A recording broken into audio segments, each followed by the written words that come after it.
जो वचन तूने मेरे मन में दिया है हमें बताने के लिए सहायता कर, और हमारे भाई बहनों को प्रभु समझने की आत्मा दीजिए। और अभी से लेकर के आगे के सारा समय हम तेरे हाथ में सौंप देता, प्रभु यीशु के पवित्र और सामर्थी नाम से मांगता हूँ, आमीन। हालेलुया। तो चलेंगे आज के वचन की तरफ। हालेलुया। आज दो बातों पर हम चर्चा करेंगे, अब ध्यान से सुनना है। हालेलुया। आज दो चीजों पर चर्चा करेंगे। हालेलुया। पहली बात, हालेलुया, कि धन्य है वे जिनका नाम, हालेलुया, पवित्र शास्त्र में लिखा हुआ है, आदर के योग्य है, परमेश्वर के निकट है। हालेलुया। इसके बारे में चर्चा करेंगे कि बाइबल में, हालेलुया, बहुत से ऐसे लोग मिलेंगे, बड़े बड़े काम तो किए लेकिन उनका नाम बाइबल में नहीं मिलेगा। हालेलुया। दूसरा मैटर पर चर्चा करेंगे कि एक पापी महिला, एक पाप में जीवन जीने वाली महिला अपना जीवन जब प्रभु के चरणों में सौंपती है तो उसके जीवन में क्या परिवर्तन होता है। हालेलुया। एक पापी महिला, एक पाप में जीवन जीने वाली महिला, हालेलुया, उनकी कोई सुनता नहीं है, उनके कारण पूरा पड़ोसिया, पूरा मोहल्ला अपमानित है। लेकिन एक ऐसे समय आया जब अपना पुराना जीवन, पापी जीवन जब प्रभु के चरणों में सौंप देती है, पूरा लोग उसके सुनने लगता है। जो अपमान का कारण थी वो महिला बरकत और आशीष का कारण बन जाती है। दो बातों पर चर्चा करेंगे आज। पहली बात पर चर्चा करेंगे, धन्य है वे जिनका नाम है पवित्र शास्त्र में है। बहुत बड़ा, शायद बहुत से लोग दुनिया में, इस दुनिया में कितने देश हैं? इस दुनिया में लगभग 250 देश हैं, लेकिन 250 देश में सारी देशों का नाम इस पवित्र शास्त्र में नहीं है। सोचिए। लेकिन मैं जब पढ़ रहा था, एस्तर की किताब पढ़ रहे थे, उसमें इंडिया का नाम लिखा हुआ है। बतलाइए, धन्य है 225 देशों में, हालेलुया, हमारा देश का नाम है हिंदुस्तान। हिंदुस्तान से लेकर के कुछ तक राजा क्षयस जो था राज करता था। धन्य है हमारा देश जिस पवित्र शास्त्र में, सृष्टि का बनाने वाला परमेश्वर के धर्म शास्त्र में इंडिया का नाम लिखा हुआ है। कितना बड़ा हमारा देश का सौभाग्य है। मैं इसको पढ़ रहा था, एस्तर की किताब पहला अध्याय जरूर पढ़ लीजिएगा। आगे हम लोग देखेंगे बाइबल में बहुत से ऐसी स्त्रियां मिलेगी। हालेलुया। बाइबल में ऐसी स्त्रियां मिलेगी, बड़े बड़े काम तो किए, अच्छा काम किए, लेकिन उनका नाम बाइबल में नहीं है। सोचिए, अच्छा काम किए लेकिन बाइबल में उसका नाम नहीं है। एक घटना को बता रहा हूं, जरा समझिएगा। हालेलुया। एक बाइबल में एक विधवा है, विधवा का नाम है सारपत नगर की विधवा। उसका नाम नहीं है, सारपत एक नगर है। सारपत नगर की विधवा, अकाल के समय में पूरा पृथ्वी पर अकाल पड़ा हुआ है, और अकाल के समय में बाजार में कहीं आटा चावल गेहूं नहीं मिल रहा है, सब सूखल रोटी और जौ की रोटी खा रहा है। और अकाल के समय में वो विधवा महिला के पास मात्र एक मुट्ठी रोटी मैदा है और कुप्पी में थोड़ा सा तेल है। और विधवा महिला, उसके दरवाजा पर एक परमेश्वर का दास पहुंच जाता है और दास कहता है, वो महिला क्या सोच रही है? सारपत नगर की विधवा, सारपत नगर के विधवा कह रही है कि आज मैं लकड़ी बीन करके ले जाऊंगा, आज खाना बनाऊंगा, रोटी बनाऊंगा, मैं और मेरा बेटा दोनों खा करके हम सदा के लिए सो जाएंगे, क्योंकि अकाल भयानक था। लेकिन वो अकाल के समय में, हालेलुया, जब परमेश्वर का दास एलिया उसके पास पहुंचता है, क्या कहता है? कहता है कि मेरे लिए पानी ले आओ। वो महिला जाती है पानी लाने के लिए। परमेश्वर का दास कहता है, एक रोटी का टुकड़ा भी दे दिया। एक मुट्ठी उसके हाथ में, उसके पास मैदा है। एक मुट्ठी का मतलब 2 रोटी बन सकता है, उसमें उसका बेटा भी है। सोचिए, महिला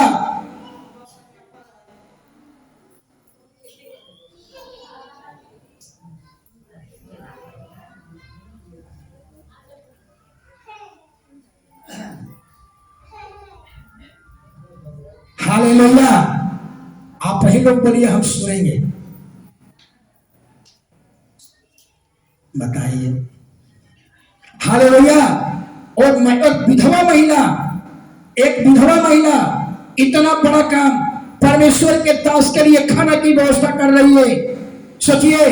और एलिया कहता है अपने बेटा के पेट की चिंता मत कर, तू अपने पेट की चिंता मत कर, परमेश्वर के दास के कहने के अनुसार मेरे पेट की चिंता कर, मेरे लिए एक रोटी का टुकड़ा लेते आना। हालेलुया। और महिला के पास अब सोचने के लिए महिला विवश हो जाती है। एक मुट्ठी मैदा है, कुप्पी में थोड़ा सा तेल है, अपना पेट को देखो, अपना बेटा के पेट भी देखना है। और उसमें तीसरा एलिया आकर के कह रहा है पहले मेरे लिए रोटी दे दे, अगर रोटी नहीं देगी, हालेलुया, मैं यहोवा की संगत खाकर कहता हूँ कि पहले मेरे लिए रोटी दे दे, जब तक आकाश से बारिश नहीं होगा यही मैदा और यही कुप्पी का तेल से खाती रहोगी, तेरे नहीं घटेगा। हालेलुया। देख लीजिए अकाल के समय में इस विधवा महिला ने परमेश्वर के दास के कितना चिंता किया। और बाइबल में लिखा हुआ है हालेलुया कि पहले वो महिला अपना बेटा के पेट की चिंता नहीं किया, अपना पेट की चिंता नहीं किया, परमेश्वर के दास की चिंता किया।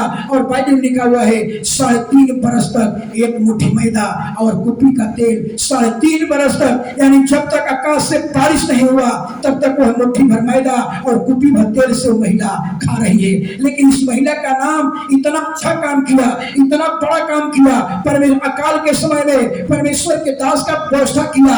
लेकिन अकाल के, लेकिन उस विधवा का नाम इस बाइबल में नहीं है। क्या है? सारपत नगर की विधवा। सोचिए विधवा कितना बड़ा काम किया लेकिन नाम उसका बाइबल में नहीं है। क्या है? सारपत नगर की विधवा। एक और घटना को आप देखिएगा। हालेलुया।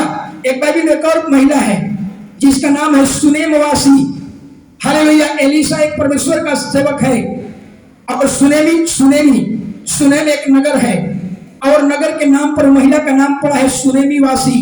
और सुनेमी जो महिला थी, देख लीजिए एलीशा के लिए, एलीशा उसके नगर से बाहर आ रहा है, जा रहा है, और महिला देख रही है ये परमेश्वर का पवित्र जन है, आता है जाता है। कहती है कि सुन, तेरे लिए अपने छत के ऊपर पर एक कोठरी बना देता हूँ। हालेलुया। एक पलंग रख देता हूँ, कुर्सी रख देता हूँ, दीवट रख देता हूँ, और तू हमारे यहाँ खाना खा और जाकर के ऊपर में आनंद विश्राम कर। हालेलुया।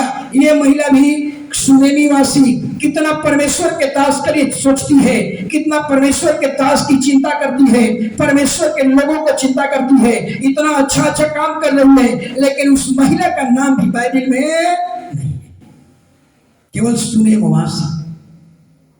हालेलुया। मैंने क्या कहा?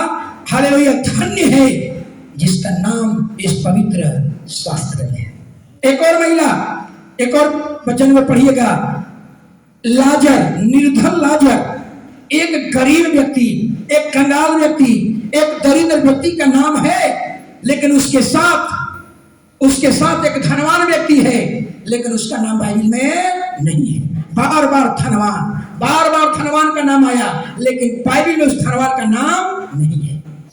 बहुत बड़ा सौभाग्य होता है कि पवित्र शास्त्र में हालेलुया जिसका नाम लिखा हुआ है। एक और विधवा है बाइबल में। हालेलुया। यीशु के समय में एक और विधवा थी। हालेलुया। सब लोग दान कैसे देता था? बढ़ती में से दान देते थे, लेकिन इस महिला ने अपने पूरी कमाई, पूरा तमड़िया को लेकर के क्या कर दिया? उसमें डाल दिया।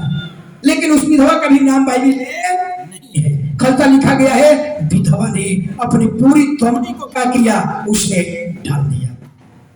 हालेलुया। तो मेरे कहने का मतलब आप समझ में आ गई होगी। मेरे कहने का मतलब ये बाइबल में बहुत से ऐसे अच्छे अच्छे काम किया गया, लेकिन उसका नाम नहीं है।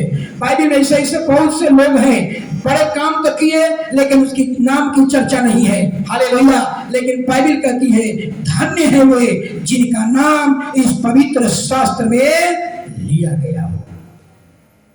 हालेलुया। एक घटना को समझिएगा। हालेलुया।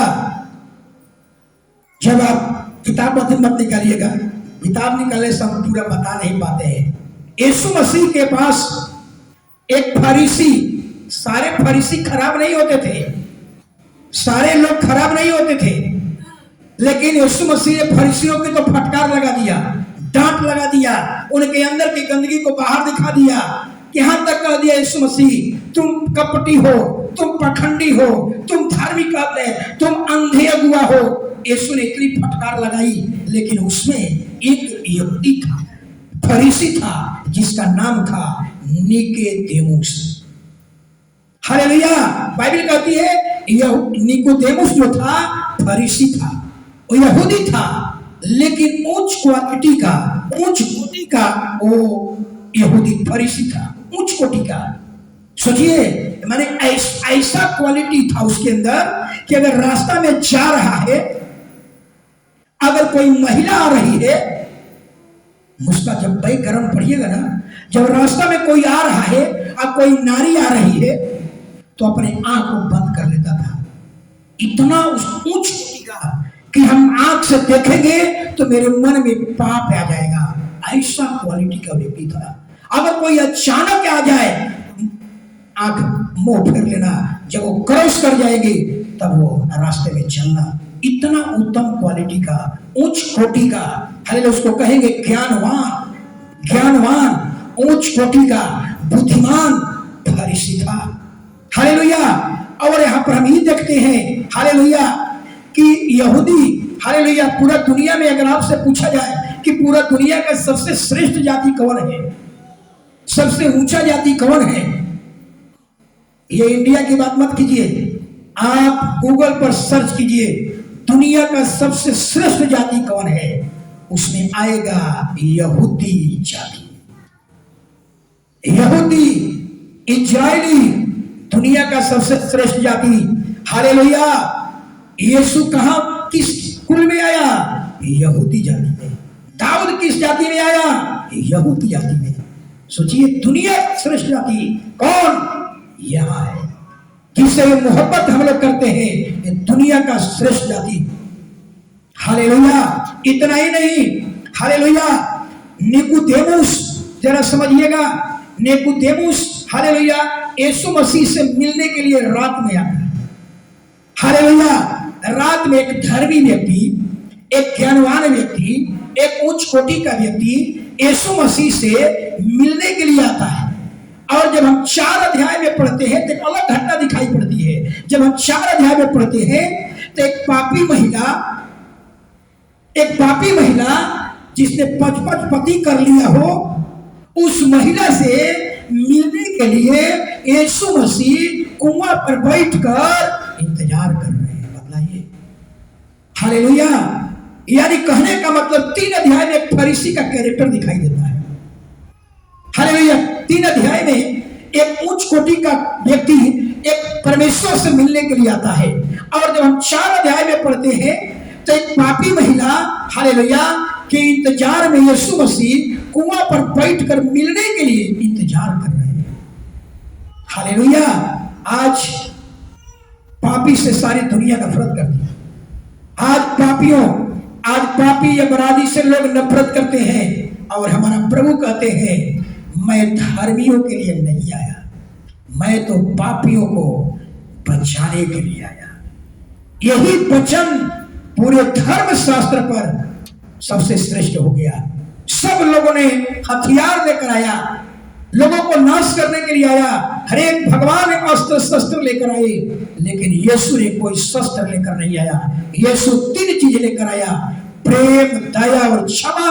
और प्रेम और दया और क्षमा जहां बढ़ती है, हम उम्मीद करते हैं कि आने वाले दिन में पूरा दुनिया उसके पीछे चलेगी, क्योंकि हर आदमी प्रेम का भूखा है, हर आदमी दया और क्षमा का तलाश में है। हालेलुया। अब यहां पर देखेंगे, कुछ और बात को हम समझाना चाहेंगे। सामरी महिला का मतलब क्या है? सामरी स्त्री का मतलब क्या है? सामरी स्त्री का मतलब जरा समझिएगा, नाजायज औलाद। हालेलुया। जायज औलाद नहीं, नाजायज औलाद से एक देश बना, जिस देश का नाम पड़ा था सामरिया देश। यही कारण था, यहूदी उससे नफरत करते थे, यहूदी उससे घृणा करते थे। जैसे बाइबल में पढ़ते हैं, मोआब और अमोनी कैसा देश है? पाप से जन्मा देश है। ऐसा ही सामरी का मतलब होता है नाजायज ढंग से, नाजायज ढंग से पैदा हुआने वाला बच्चा सामरी कहलाया। हालेलुया, यानी नाजायज औलाद सामरी कहलाते थे। यही कारण था यहूदी लोग ऐसे नाजायज औरतों से, ऐसे नाजायज वाले इन संतान से नफरत और घृणा करते थे। जरा समझिएगा, सामरी के बारे में कुछ समझ लीजिए। यहूदी लोग हालेलुया सामरी से नफरत क्यों करते थे? आज इस समाज में बड़ी ऊंच नीच का भेदभाव है, तू छोटा है मैं बड़ा हूं। हालेलुया, लेकिन यही काम के कारण यीशु ने फटकार लगाया फरीसियों को। हालेलुया, जरा समझिए, 4-5 बात बताऊंगा। जिस कुआं पर सामरी महिला पानी भर लेगी, उस कुआं पर यहूदी कभी नहीं जा सकते। इतना भेदभाव। हालेलुया, जिस दुकान पर सामरी महिला सामान खरीद लेगी, उस दुकान पर यहूदी नहीं दुकान सामान खरीदेंगे पूरे लाइफ टाइम। जिस जानवर पर सामरी लोग चढ़ जाएंगे, गधा पर सवारी होती थी, जिस गधे की सवारी अगर सामरी लोग कर लेंगे, उस जानवर की सवारी कभी यहूदी लोग नहीं करेंगे। जिस कुर्सी पर सामरी लोग बैठ जाएंगे, सामरिया के लोग बैठ जाएंगे, उस कुर्सी पर हालेलुया कोई यहूदी कभी नहीं बैठ सकता। जिस बर्तन में सामरी महिला खाना खा लेगी, जिसे कुआं पर क्या रहता था, पहले से बाल्टी रखा रहता था। अगर पता चल जाएगा कि इस पर को सामरी महिला पानी भरती है, इस बर्तन से सामरी महिला पानी पीती है, यहूदी लोग कभी भी उस बर्तन में पानी नहीं पिए। हालेलुया, ये भेदभाव और ऐसे नाजायज औलाद, ऐसे पापी महिला, ऐसे पापी समरिया से यहूदी नफरत करते थे। और वही स्कूल में यीशु आए यही बताने के लिए, यही कारण उसको फटकार लगाए। हालेलुया, हालेलुया, तो जरा समझिए, हालेलुया, यही कारण था लोग मंदिर में जाने से रोक दिए। यरूशलेम के मंदिर में तुम नहीं जा सकते, तुम नाजायज लोग हो। हालेलुया, इसलिए हालेलुया समरिया के लोग ने पहाड़ पर एक मंदिर बना लिया और अपना प्रार्थना आराधना वहां शुरू कर दिया। सामरी का मतलब क्या होता है? निकाले हुए लोग, अछूत लोग, छोड़े हुए लोग, त्यागे हुए लोग, अलग किया हुआ लोग। हालेलुया, अगर यीशु नहीं आते, हालेलुया, तो ये ऊंच नीच का जो भेदभाव है ये खत्म नहीं होता। हालेलुया, जरा समझिए आगे। हालेलुया, यीशु 3 अध्याय में देखते हैं कि धर्मी व्यक्ति यीशु से मिलने के लिए आ रहा। और जब 4 अध्याय में हम पढ़ते हैं तो यीशु स्वयं दुनिया का बनाने वाला क्रिएटर, सृष्टिकर्ता परमेश्वर, जिस हालेलुया समरिया देश से लोग नफरत करते थे, जिस समरिया देश से लोग घृणा करते थे, जिस समरिया देश के लोगों को लोग अछूत कहते थे, हालेलुया, उनसे दुनिया का बनाने वाला सृष्टिकर्ता परमेश्वर आज निर्णय कर लिया है कि आज उन लोगों से मिलूंगा। और कुआं पर जाकर के यीशु बैठ गया। सोचिए, दुनिया का बनाने वाला हालेलुया बैठ गया कुआं पर। और वो सामरी महिला, हालेलुया, सामरी महिला आती है, बाल्टी लेकर के आती है, हालेलुया, घड़ा लेकर के आती है, हालेलुया, और यीशु के पास आती है। यीशु कहते हैं कि हमें पानी पिलाओ। हालेलुया, वो नारी कहती है, सामरी स्त्री कहती है, अरे तू यहूदी होकर हमसे पानी मांगता है? सामरी तो हमसे नफरत करते हैं, सामरी तो हमें अछूत कहते हैं, और तू मुझसे पानी मांगता है। यीशु कहते हैं, हालेलुया, यीशु क्या कहते हैं, जरा सुनिए, अगर तू मुझसे पानी मांगती तो मैं तुझे ऐसा पानी पिलाता कि जिंदगी में फिर कभी तुम्हें प्यास नहीं लगती। आत्मिक बात बताइए यीशु। लेकिन उस महिला ने नहीं समझ पाई, तो महिला कहती है कि प्रभु तो ऐसा कर न दे, बार बार हमको तरास लगती है, बार बार कुआं पर आना पड़ता है, हमको अपने ही पानी पिला दे कि हमको बार बार कुआं पर आना न पड़े। हालेलुया, तब यीशु कहते हैं पहले अपने पति को बुला कर लाओ, अपने पति को बुला कर लाओ। हालेलुया, तो महिला कहती है मैं तो बिना पति का हूं। यीशु कहते हैं तुम ठीक कहती हो, तुम 5 पति कर चुकी हो, अभी जिसके साथ रह रही हो वो भी तेरा पति नहीं है। वो महिला आश्चर्य में पड़ गई, मेरे जीवन के सारे पाप, मेरे जीवन की सारी घटनाएं बता दिया। महिला कहती है तू भविष्यवक्ता है, तू भविष्यवक्ता है। हालेलुया, जो मसीहा आने वाला था, जिसकी बात हम लोग जो रहे थे, वो तू ही है। यीशु को कहना पड़ा, ठीक कहती हो, मैं वही हूं। हालेलुया। अब वो महिला क्या करती है जरा सुनिएगा। हालेलुया, आपको समझना होगा, जिसे सारी दुनिया नफरत करती है। आज लोग हालेलुया ऊंच नीच के भेदभाव में फंसे हुए हैं, लेकिन दुनिया का बनाने वाला क्रिएटर हालेलुया ये दिखा देता है ईश्वरीय प्रेम वो प्रेम है हालेलुया जो बिना भेदभाव का होता है। जहां भेदभाव हो गया, तू छोटा मैं बड़ा, वहां ईश्वर का प्रेम नहीं है, वहां न ईश्वरीय प्रेम है, न ईश्वर की दया है, न ईश्वर की ओर से वहां क्षमा है। हालेलुया। आगे जरा समझिएगा। हालेलुया। अब यहां पर हम कुछ बात को देखेंगे। हालेलुया।